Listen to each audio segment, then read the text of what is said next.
Sa video na ito ay makikilala nyo ng lubusan ang isang Asian drama king na si Jericho Rosales at kung gaano nga ba siya kayaman. Malalaman nyo sa video na ito ang kanyang biography at lifestyle, ano-ano nga ba ang mga pagsubok na pinagdaanan niya na nagpatatag sa kanyang pagkatao. Makikilala nyo ang kanyang mga kapatid at ang mga babaeng naging bahagi ng kanyang buhay, ang love story nila ng babaeng nagpapatibok sa kanyang puso ngayon, kung kailan at saan siya nagsimula sa kanyang karera, at masisilip nyo rin dito ang kanyang mga naipundar tulad ng kanyang mga negosyo, ang kanyang modern and laid-back house sa Quezon City, ang kanyang bahay sa New York City, at ang kanyang napakaraming koleksyon ng mga motor at mga mamahaling mga sasakyan. Si Jericho Viva Rosales o mas kilala sa stage name na Echo ay isang actor, singer, songwriter at film producer. Siya ay ipinanganak noong September 22, 1979 sa Quezon City. Ngunit lumaki siya sa Bulac, Camarines Sur, kung saan natutunan niyang magsalita ng wikang Rinconada Bicol. Siya ay nag-aral sa 6 na public schools noong elementary at high school. At ayon sa isang source, siya ay nagtapos ng kanyang secondary education sa New Era High School sa Quezon City. At sa college ay hindi siya nakapag-aral dahil sa kahirapan, pero hindi niya hinayaang maging hadlang ito sa kanyang pag-unlad. Humanap siya ng ibang paraan upang matuto at mapalawak ang kanyang kaalaman. Ibinahagi niya na natuto siyang magsalita ng English sa pamamagitan ng panonood ng telebisyon at mga pelikula, pagpilit sa kanyang sarili na magbasa at makipag-usap sa iba't ibang tao na nagbigay sa kanya ng magandang ideya. Dahil dito mas marami siyang natutunan, lumawak ang kanyang pananaw at naging mas malinaw ang direksyon ng kanyang buhay. Siya ay may nakababatang kapatid na isang former model at actor na si Jeremiah Rosales. Panandali ang pumasok sa industriya ng showbiz si Jeremiah noong early 2000s bilang miyembro ng Star Circle Magic Batch 13 na may hangaring sundan ang yapak ng kanyang nakatatandang kapatid na si Jericho bilang isang aktor. Bagamat lumabas siya sa ilang proyekto sa telebisyon at dumalo sa iba't ibang pampublikong kaganapan, hindi niya naabot ang parehong antas ng tagumpay na tinamo ng kanyang kuya Echo. Sila ay nagkatrabaho sa mga pelikula tulad ng Breakaway noong 2008 at Baller noong 2012. Kalaunan, tuluyan na rin siyang lumayo sa mainstream entertainment industry. Noong June 2026, naging usap-usapan si Jeremiah matapos kumalat sa social media ang mga ulat na nawawala umano siya. Agad namang nilinaw ni Jericho sa publiko na ligtas ang pagbabalik nito sa kanilang pamilya sa probinsya. Mayroon din siyang half-sister na si Anniversary May Rosales na sumali bilang contestant sa segment na Sexy Babe ng It's Showtime noong June 2022 na naging daily winner bilang kinatawan ng Pili Camarines Sur. At isa rin siyang beauty pageant contestant at nakapagtala ng mga panalo sa iba't ibang kompetisyon. Ang kanilang mga magulang ay sina Rosario Vibar at Santiago Rosales Jr. Ang kanyang ama ay naging insurance agent at ranger at nilibot ang iba't ibang bahagi ng Pilipinas sakay ng motorsiklo nito upang magbenta ng mga insurance policy. Ngunit noong March 2, 2017, pumanaw ang kanyang ama sa edad na 60 matapos makaranas ng mga komplikasyon dulot ng cancer. At sa pamamagitan ng Instagram, ipinahayag ni Jericho ang kanyang pagmamahal sa kanyang ama at sinabi niyang ito ang kanyang hero at isang taong labis niyang hinahangaan. Samantala, ang kanyang ina ay masipag ding nagsikap kasama ang kanilang ama upang matustusan ang pangangailangan ng kanilang pamilya sa kabila ng matinding paghihirap sa buhay. Bagamat hindi siya naging isang pampublikong personalidad, madalas siyang purihin ni Jericho bilang isang mapagmahal at masipag na ina. Sa maraming pagkakataon, tinawag pa niya ito bilang kanyang number 1 na inspirasyon at taga-suporta sa buhay. Sa kasalukuyan, ang kanyang ina ay retirado at naninirahan sa Quezon City. Kamakailan, ibinahagi ni Jericho na ang kanyang ina ay nakikipaglaban sa Alzheimer's disease. Alam niyo ba mga Meg, na isa sa pinakamabibigat na pinagdaanan ni Echo ay ang matinding kahirapan noong kanyang kabataan. Hirap ang kanyang mga magulang na kumita ng sapat upang maitaguyod ang kanilang pamilya at mapakain sila ng kanyang kapatid. Kaya sa edad na 14 ay nagsimula na siyang magtrabaho sa iba't ibang paraan upang matulungan ang kanyang mga magulang sa pagsuporta sa kanilang maliit na pamilya. Naranasan niya noon na magtrabaho bilang isang fish vendor sa Conception Market sa Marikina, jeepney backer, pizza delivery boy, personal driver at nagbebenta ng ice buko. Naranasan rin niyang nangongolekta ng mga itinapon na wire at lumang dyaryo upang maibenta sa junk shop kapalit ng kaunting pera at kung minsan ay pambili ng murang cheese curls at nangongolekta rin siya ng mga plastic na basura sa isang dump site kasama ang kanyang pinsan. Ang kanyang first major dream ay maiangat ang kanyang sarili at ang kanyang pamilya sa kahirapan at magkaroon ng sariling bahay. Kaya nagdasal siya sa Poong May Kapal at nagtatrabaho na maigi para makamit ang kanyang mga pangarap. At ngayon ay nagkatotoo na ang kanyang mga pangarap dahil sa kanyang pagpupursigi na sinamahan ng pananampalataya sa Panginoon. Ang childhood dream ni Echo ay maging isang basketball player at ang kanyang iniidolo noon ay si Scottie Pippen na dating mahusay na manlalaro ng Chicago Bulls. Pagdating naman sa musika ay mahilig siya sa new wave music at ang isa sa favorite song niya sa pop band na Tears for Fears ay ang Everybody Wants to Rule the World. Kabilang din sa mga gusto niyang artists ang Depeche Mode, Sugar Ray, Rob Thomas at John Mayer. At mahilig din siya sa rock bands na The Beatles at Led Zeppelin. Mahilig siyang magbasa at itinuturing niyang mahalagang gabay sa pag-unawa sa emosyon ng aklat na Letting Go na isinulat ni David R. Hawkins. Ang kanyang favorite films ay ang Fight Club at The Matrix. Favorite place ay ang beach. Favorite actress ay sina Julia Roberts, Angelina Jolie, Uma Thurman, Helen Hunt at Chin Chin Gutierrez. At favorite actors ay sina Matt Damon, Brad Pitt, Edward Norton, John Malkovich at Keanu Reeves. Ang kanyang favorite foods ay halos lahat ng pagkain, lalo na ang mga pagkaing Pilipino tulad ng longganisa, bagnet, itlog, pancake at matatamis. Ngunit dati ay sinabi niyang hindi siya mahilig sa Japanese food. Sa kanyang libreng oras, hilig niya ang surfing, pagmomotorsiklo, pagtugtog ng gitara, pagkanta, photography, camping, pag-aayos ng bahay at paggugol ng oras kasama ang pamilya at mga kaibigan. Bilang kilala na mahilig sa surfing, hindi may tatanggi na talagang malapit ito sa puso ni Echo. Sa katunayan, bukod sa isla ng Siargao, isa din sa sekretong pinapuntahan niya para mag-surfing ay ang mga beaches sa Catanduanes, gaya ng Poraran Beach. Pagkatapos ng kanyang morning surf, pinulot niya ang mga basura na makikita niya bilang pagbigay galang sa kalikasan at sa isla na kanyang binibisita. Sabi niya na hindi ito isang bagay na dapat baliwalain, lalo na para sa ikabubuti ng ating kalikasan, at dagdag pa niya na galit siya sa mga taong walang respeto sa kapaligiran. Marami talagang humanga sa kanya hindi lamang sa kanyang kagwapuhan kundi pati na rin sa kanyang pagkamatulungin sa pamilya, masipag magtrabaho, mapagmahal sa kapwa at may respeto sa kapaligiran. Hindi maikakaila na dahil sa kanyang kagwapuhan, marami ang nabighani at humanga sa kanya.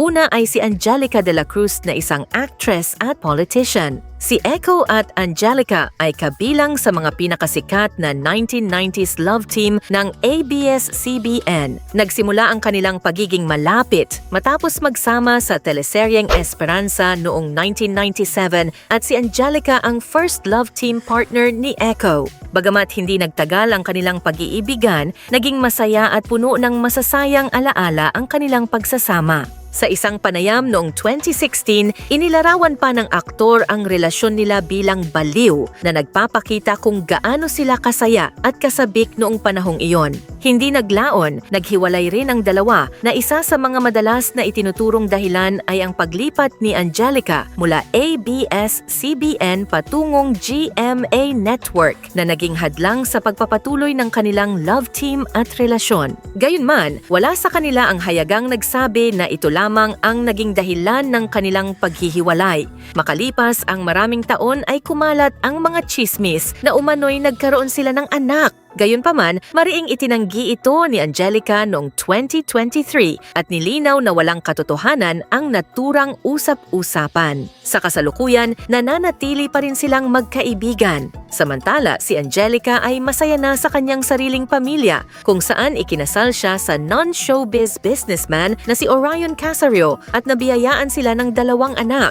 Ang pangalawa ay si Kai Palomares na isang former ramp at commercial model. Bagamat nanatiling pribado ang kanilang relasyon at hindi gaanong ibinahagi sa publiko ang kwento ng kanilang pag-iibigan, naging mahalaga ang kanilang pagsasama dahil biniyayaan sila ng isang anak na lalaki na si Santino Rosales na isinilang noong December 11, 2000. Hindi man nagtagal ang kanilang relasyon, nanatili silang magkaibigan at mahusay na magulang sa kanilang anak. Sa paglipas ng panahon, parehong sinuportahan ni na Echo at Kai si Santino na ngayon ay isa ng modelo at professional na football player at naging newest member ng Viva Artist Agency noong August 13, 2020. Abala rin si Santino sa pamamahala ng restaurant at catering business nila ng kanyang ina. Kabilang dito ang Kai Saints Q's and Brews at ang Botelya na parehong matatagpuan sa Parañaque City. Bagamat pinili nilang panatilihing pribado ang karamihan sa kanilang personal na buhay, malinaw na nanatili ang kanilang respeto sa isa't isa bilang mga magulang ng kanilang anak. Sa kasalukuyan, si Kai at Echo ay parehong malapit sa kanilang anak at patuloy na ginagampanan ang kanilang responsibilidad bilang mabubuting magulang. Ang pangatlo ay si Christine Hermosa na isang actress. Noong taong 2000, nagsimulang mamukadkad ang pag-iibigan ni na Echo at Christine habang magkasama silang bumibida sa hit teleseryeng Pangako Sa'yo. Dahil sa kanilang pambihirang chemistry sa harap ng camera, mabilis silang naging isa sa pinakasikat na love teams sa bansa. Hindi nagtagal, ang kanilang tambalan sa telebisyon ay nauwi sa isang tunay na pag-iibigan sa totoong buhay. Inamin ni Christine sa isang panayam na si Echo ay ang kanyang first love. Ang kanilang relasyon ay nagtagal ng 4 na taon simula 2000 hanggang 2004. Nakipaghiwalay si Echo kay Christine dahil hindi na kinaya ng aktor ang pressure ng mga trabaho at mayroon silang mga issues noon ni Christine na hindi nila kinaya as partners. Nagdesisyon ang aktor na mas maganda na maghiwalay muna sila kasi nag-aaway na sila palagi. Iginiit ng aktor na hindi niya iniwan si Christine but rather let her go at iba naman daw po yung iniwan sa nagpaalam. Makalipas ang maraming taon, nanatili ang respeto nilang dalawa sa isa't isa. Samantala, si Christine ay masaya na sa kanyang buhay pamilya kasama ang kanyang asawa na si Oyo Boy Soto na isang actor at meron silang 6 na mga anak. Ang pang-apat ay si Cindy Corletto na isang model at actress. Si Cindy at Echo ay unang nagkita sa set ng pelikula na Ngayong Nandito Ka noong 2003. Naging malapit ang dalawa noong kalagitnaan ng 2000s at ilang beses silang nakitang magkasama sa iba't ibang okasyon. Bagamat hindi naging bukas sa publiko, ang lahat ng detalye ng kanilang relasyon, inamin ng aktor na nagkaroon sila ng romantikong ugnayan. Nauna na inakusahan si Cindy na siya ang dahilan ng breakup nila ni Echo at Christine. Inamin ni Cindy na kailangan niya itago ang kanilang relasyon noon dahil sikat ang love team nila ni Echo at Christine sa panahon na yon. Ngunit ang pag-iibigan ni na Echo at Cindy ay nagtagal lamang ng halos 2 taon na pareho nilang pinili na panatilihing pribado ang tunay na dahilan. At inamin din ni Cindy na iniwan niya si Echo para sa lalaki na naging ama ng kanyang 2 anak na si Daniel Joseph Navalia na isang businessman.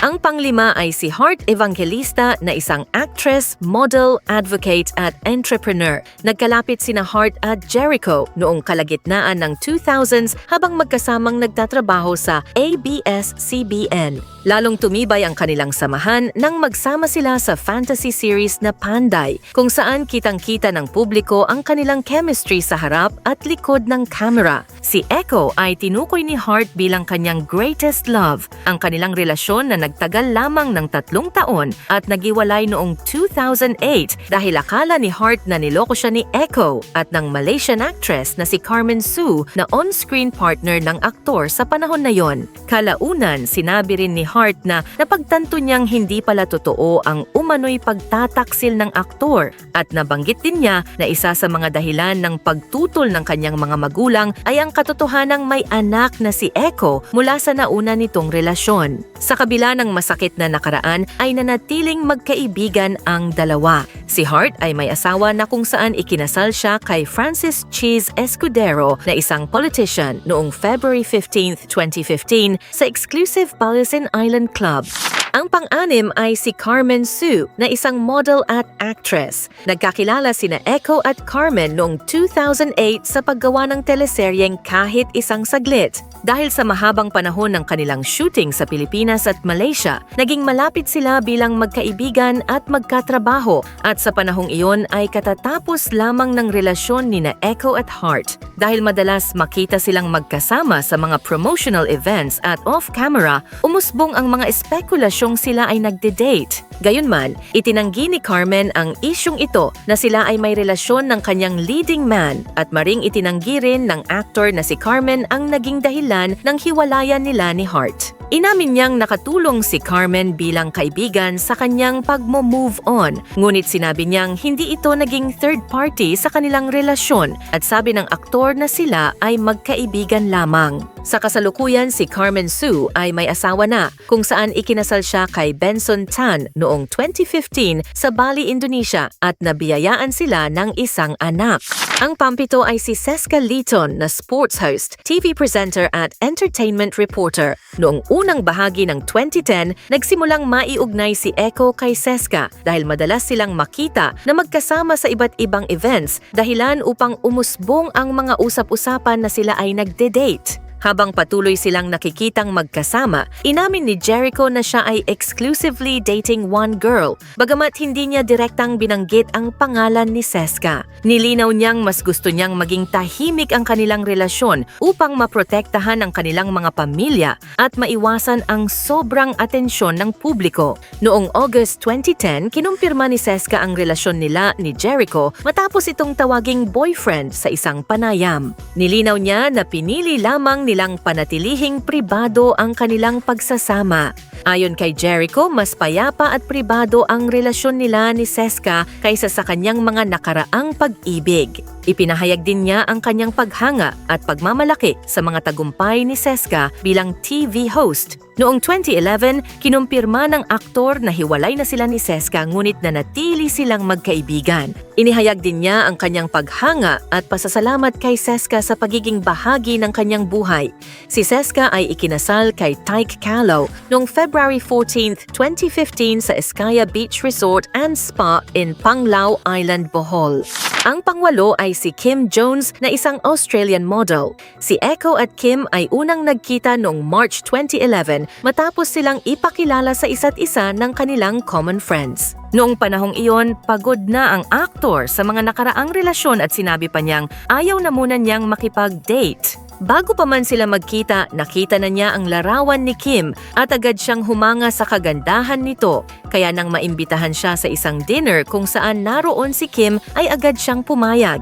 Matapos ang halos 8 buwang panliligaw at pagkilala sa isa't isa, naging opisyal silang magkasintahan noong October 2011. Pero noong February 2012 lamang nila kinumpirma na sila ay may relasyon. Noong August 4, 2013 sa mismong kaarawan ni Kim, nagpropose si Echo sa kanilang church service sa Alabang at masayang tinanggap ni Kim ang proposal. Matapos ang mahigit 2 taon bilang magkasintahan at matapos ang 8 buwang engage, sila ay ikinasal noong May 1, 2014 sa isang intimate beach wedding sa Boracay.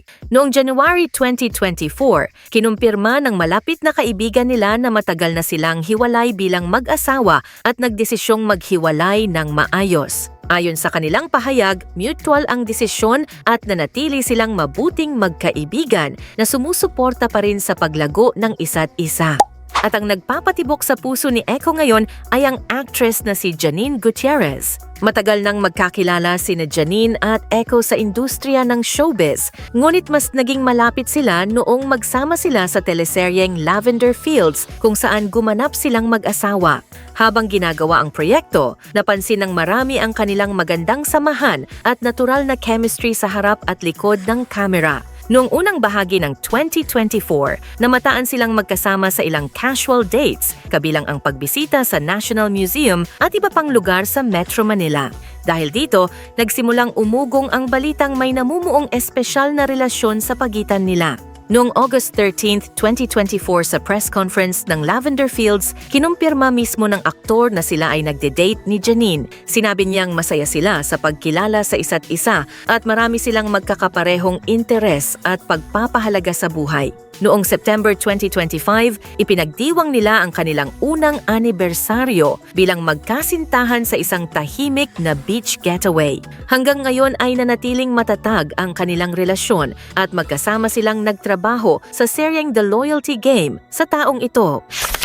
Ang nagsilbing daan upang makapasok si Jericho sa showbiz ay noong sumali siya sa Mr. Pogi segment ng Eat Bulaga noong 1996 at tinagurian siyang Charlie Sheen ng Marikina City. Sumali siya sa kompetisyon matapos siyang hikayatin ng kanyang dating amo na noon ay pinaglilingkuran niya bilang personal driver. Sa edad na 17, nanalo siya sa Patimpalak at naging opisyal na host ng isang noontime variety show na nagsilbing simula ng kanyang matagumpay na karera sa industriya ng showbiz. Pagkatapos nito ay lumipat siya sa ABS-CBN at naging bahagi ng Star Magic Circle Batch 4 kung saan nagsimula siyang lumabas sa iba't ibang teleserye at youth-oriented shows. Sumikat si Echo matapos gumanap bilang Angelo Buenavista sa Pangako Sa'yo noong 2000 hanggang 2002. Ang tagumpay ng love team nila ni Kristen ay naging daan para sa isang movie project sa Star Cinema, ang box office hit na Forevermore noong 2002. At sabi ng actor na ang Pangako Sa'yo ay nagbukas ito ng maraming oportunidad para sa kanya. Bukod sa Pangako Sa'yo ay sumikat rin siya ng husto sa teleseryeng Sana'y Wala Nang Wakas. Bukod sa telebisyon, gumawa rin siya ng maraming matagumpay na pelikula, kabilang ang Bagong Buwan, Pacquiao the Movie, kung saan ginampanan niya si Manny Pacquiao at nanalo ng 2 Best Actor Awards, Baller kasama si Ann Curtis at nanalo na naman ng 2 pang Best Actor Awards, at Alagwa o Breakaway na itinuring na isa sa pinakamagagaling niyang pagganap at nagwagi siya ng Best Actor sa iba't ibang award-giving bodies. Bukod sa pagiging isa sa top leading man sa bansa, kilala rin siya bilang Asian Drama King. Ang 5 shows ng actor na naging Asian Drama King siya ay ang Pangako Sa'yo dahil may isang Ikaw, The Legal Wife, Bridges of Love at Magpahanggang Wakas. Noong 2006, umalis siya sa Star Magic para pumirma ng management contract sa Manila Genesis pero bumalik siya sa Star Magic noong September 2014. Ang iba pang kilalang proyekto niya ay ang Panday, kahit isang saglit, Green Rose, dahil sa Pag-ibig, Halik, Lavender Fields at marami pang iba. Siya ay nag-enroll noong 2011 sa New York Film Academy kung saan kumuha siya ng kursong acting, directing at producing. Ang kanyang unang international film ay ang pinamagatang Subject I Love You bilang parte ng Newport Bench Film Festival sa California. Bukod sa kanyang pag-arte, naging executive producer rin siya sa romantic comedy film na The Girl in the Orange Dress kung saan siya at si Jessie ang main character sa pelikulang ito. Mahilig din siya sa musika at naging bahagi sa isang grupo sa ASAP na The Hunks at noong 2001 ay naglabas ang kanilang grupo ng album na pinamagatang Hunks Live. Noong 2006, pinamunuan niya ang bandang Jeans at naglabas sila ng kanilang debut album na pinamagatang Loose Fit. Naglabas rin siya ng kanilang self-titled album na Jericho noong 2008, Change noong 2009 at Corona noong 2012. Ilan sa mga kilalang kanta niya ay ang Pusong Ligaw, And I Love Her, Bumuhos Man ang Ulan, Naaalala Ka at Makita Kang Muli.